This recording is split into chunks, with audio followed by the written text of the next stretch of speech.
The Zondo Commission has previously slammed the National Prosecuting Authority for its failure to take on those implicated in state capture. The NPA and the Hawks responded with an announcement that a new task force would review the Commission's findings and recommendations with the view of fast-tracking those prosecutions.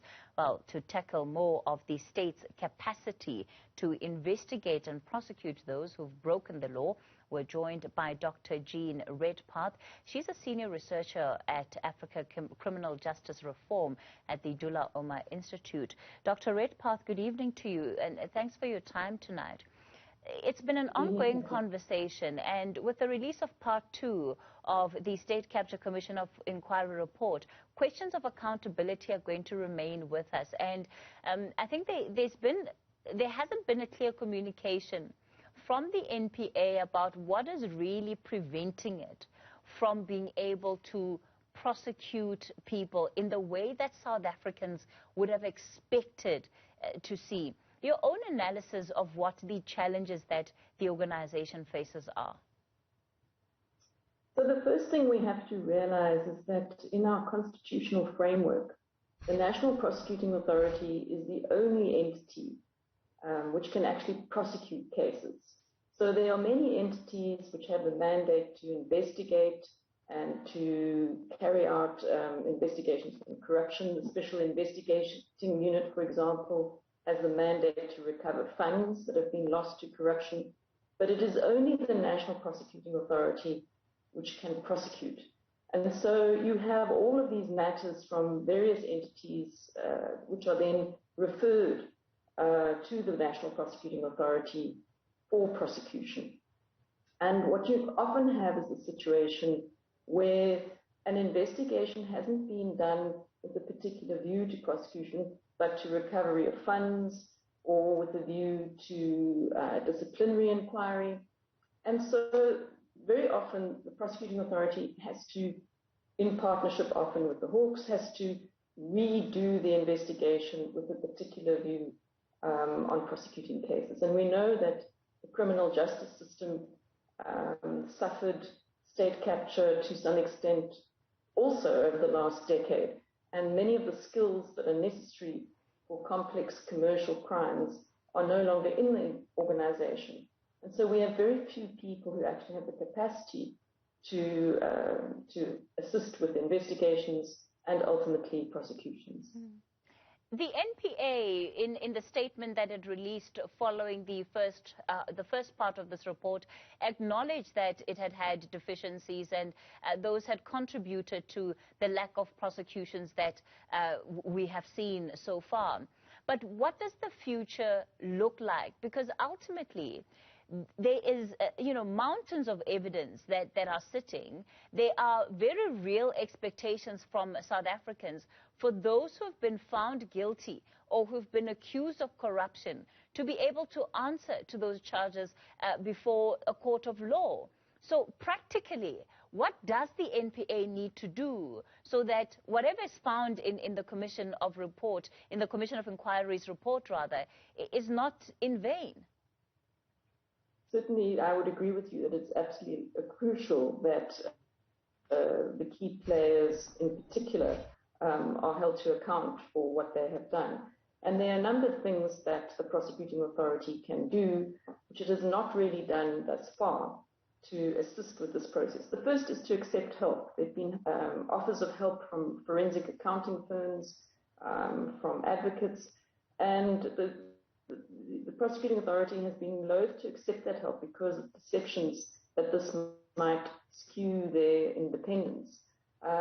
My own view is that evidence speaks for itself, and when the most senior judge in the land has said that this person should be prosecuted, should be investigated, that on its own gives the leeway to go forward, and that help should be accepted where possible, and just be very transparent about the nature of that help, and that will cover any concerns around independence. At the moment, what is happening is the public is quickly losing faith in the prosecuting authority because of the lack of action, and that is an equal danger to our democracy. The second thing that the prosecuting authority can do is reduce its burden by something called delegation. And it is possible in terms of the Constitution and the national legislation governing the prosecuting authority for it to refer particular cases to other state institutions who employ lawyers. So, for example, the large number of special investigating unit matters which have been referred to prosecution to the National Prosecuting Authority could be referred back to the special investigation unit so that they can actually prosecute the matters themselves. They're familiar with the investigations, they're familiar with the cases.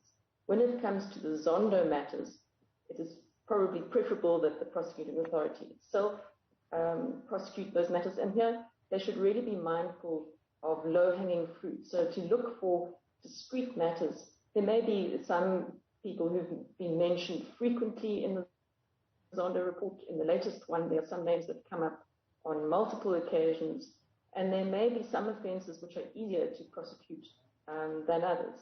That's so-called low-hanging fruit. Some maybe in terms of tax legislations or the Public Finance Management Act, where there are very clear offences, and they should attempt to prosecute those first, so that further charges can always be brought on other matters at a later stage.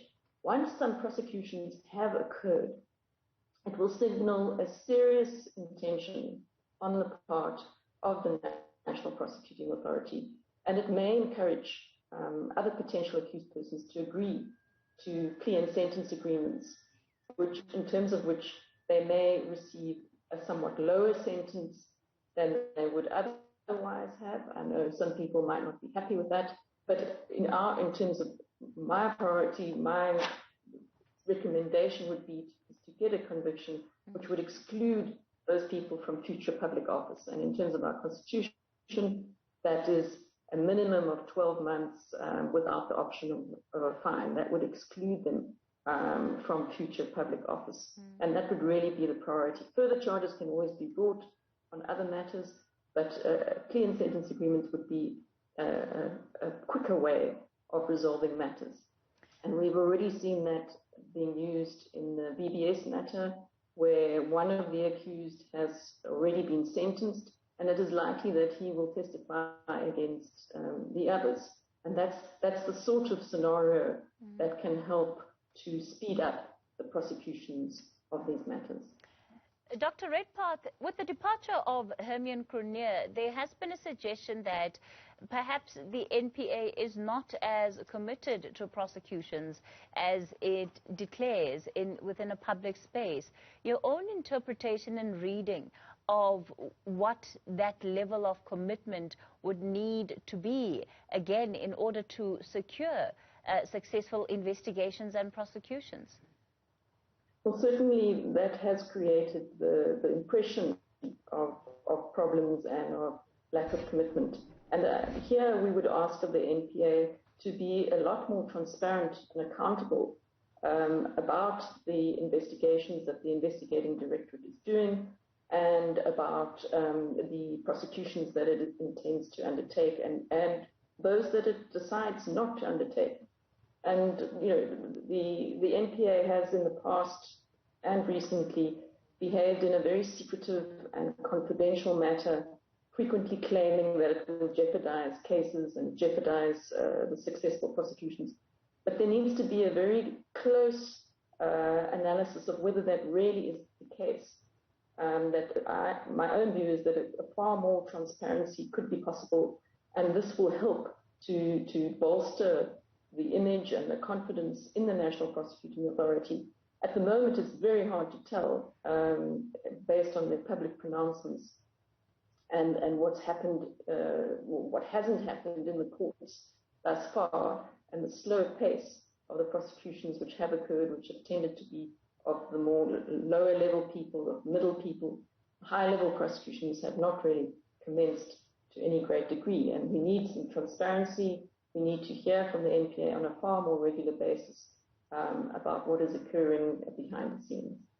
Dr. Jean Redpath, a senior researcher at Africa Criminal Justice Reform at the Dullah Institute. Thanks for your time this evening.